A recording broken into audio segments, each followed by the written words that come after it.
In this video, we will be resetting the oil change required indicator message in this 2019 Jeep Compass.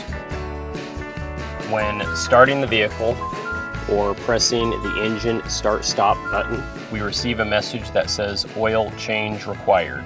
To reset this message, we need to first not be pressing the brake pedal when we press the engine start-stop button. We then need to fully press the accelerator pedal slowly 3 times within 10 seconds.